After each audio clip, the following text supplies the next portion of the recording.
दोस्तों, welcome to my YouTube channel. स्वागत है आप सभी का हमारे यूट्यूब चैनल सुपरहिट नॉलेज 372 में। और आज हम आपको बताने वाले हैं इस साल 2025 में उत्पन्ना एकादशी का व्रत कब रखा जाएगा।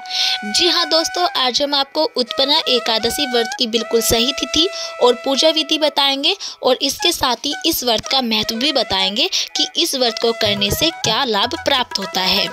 हिंदू पंचांग के हिसाब से मार्गशीर्ष माह के कृष्ण पक्ष की एकादशी तिथि के दिन उत्पन्ना एकादशी का व्रत रखने का बहुत ही ज्यादा महत्व होता है और इस दिन भगवान विष्णु और मां एकादशी की पूजा विधिवत रूप से की जाती है। ऐसा कहा जाता है कि अगर आपको कष्टों का सामना करना पड़ रहा है तो इस दिन व्रत रखने से उत्तम परिणाम मिल सकते हैं और यह व्रत रखने से जातकों को मोक्ष की प्राप्ति होती है। और अब जान लेते हैं कि इस साल 2025 में उत्पन्ना एकादशी का व्रत कब रखा जाएगा। उत्पन्ना एकादशी की शुभ तिथि का आरंभ 15 नवंबर को देर रात 12:49 पर होगा और वहीं इस तिथि का समापन 16 नवंबर को देर रात 2:37 पर होगा। तो इसलिए उदया तिथि के अनुसार उत्पन्ना एकादशी का व्रत 15 नवंबर दिन शनिवार को रखा जाएगा। और अब जान लेते हैं कि उत्पन्ना एकादशी के दिन पूजा के शुभ मुहूर्त कब से कब तक रहेंगे। उत्पन्ना एकादशी के दिन पूजा का शुभ मुहूर्त सुबह 8:04 से लेकर सुबह 9:25 तक है। और यदि आप ब्रह्म मुहूर्त में देखें तो सुबह 4:58 से लेकर सुबह 5:51 तक रहेगा। और वहीं अभिजीत मुहूर्त सुबह 11:44 से लेकर दोपहर 12:27 तक है।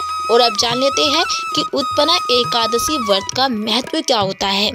उत्पन्ना एकादशी के दिन पूजा करने का महत्व क्या होता है ये जान लेते हैं।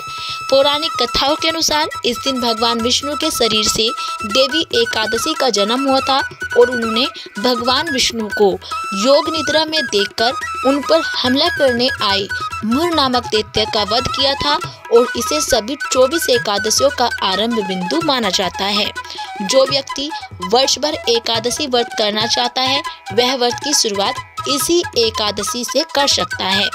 ऐसा कहा जाता है कि यह व्रत सुख शांति समृद्धि धन और वैभव की प्राप्ति कराता है और घर परिवार में खुशहाली लाता है। अगर किसी जातक को बार बार समस्याओं का सामना करना पड़ रहा है तो वह भी इस व्रत को रख सकता है। और अब जान लेते हैं कि उत्पन्ना एकादशी व्रत की पूजा विधि क्या होती है। यदि आप भी उत्पन्ना एकादशी व्रत रख रहे हैं तो उस दिन पूजा इस प्रकार करें। यह व्रत 2 प्रकार से रखा जाता है, एक तो निर्जला और दूसरा फल ग्रहण करके। व्रत के दिन सुबह जल्दी उठकर स्नान करके व्रत करने का संकल्प ले और इसके बाद भगवान विष्णु को अक्षत यानी चावल दीपक निवेद्य आदि 16 सामग्री से विधि विधान पूजा करें। और एकादशी के दिन पीपल के पेड़ की पूजा करें और उसकी जड़ में कच्चा दूध चढ़ाए और घी का दीपक जलाए। तुलसी का भी पूजन करें और पूजा के दौरान ओम नमो भगवते वासुदेवाय मंत्र का जाप अवश्य करें। और इस दिन भगवान विष्णु को फलों का और तुलसी के पत्ते मिलाकर खीर का भोग लगाना चाहिए और इस दिन ब्राह्मणों को भोजन भी कराना चाहिए। तो प्यारे भक्तों, ये थी उत्पन्ना एकादशी व्रत की बिल्कुल सही तिथि और पूजा विधि। यदि आपको हमारी ये जानकारी अच्छी लगी हो तो प्लीज हमारी वीडियो को लाइक करें और चैनल को सब्सक्राइब करना ना भूलें।